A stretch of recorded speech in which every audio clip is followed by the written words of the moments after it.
Hi friends, అందరికీ కార్తీక పౌర్ణమి శుభాకాంక్షలు.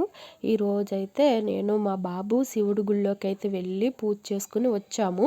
ఇక్కడ మనమే పూజ చేసుకోవాలి. ఇక్కడ పూజారులు మార్నింగ్ పూజ చేసేసి అయితే వెళ్ళిపోతారు.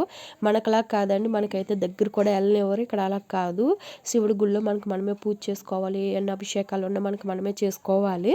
ఇక్కడైతే నేను మా బాబాయ్ అయితే ఈ విధంగా అయితే పూజ చేసుకున్నాము. వీళ్ళు ఎంతమంది కార్తీక పౌర్ణమి చేస్తారో కామెంట్ చేయండి. అలానే నా ఛానల్ నచ్చినట్టయితే సబ్స్క్రైబ్ చేయండి, సపోర్ట్ చేయండి. ఇక్కడ మనకలాగా ఉండదండి, కార్తీక మాసం అంతలా చెయ్యరు. ఇక్కడ అంటే మన తెలుగు వాళ్ళు తప్ప వేరెవరు చేయరు అన్నమాట. మనకైతే మొత్తం అందరూ కార్తీక మాసం వస్తే శివుణ్ణి ఎక్కువ పూజిస్తారు. కానీ ఇక్కడ కాదు, ఇక్కడ శ్రావణ మాసం ఉంటుంది కదండి, శ్రావణ మాసంలో శివుణ్ణి పూజిస్తారు. ఆ టైంలో అయితే గుళ్ళు ఎక్కడ ఖాళీ ఉండవు అన్నమాట. ఇక్కడ కార్తీక మాసంలో అయితే నార్మలేనండి. Okay friends, bye, subscribe.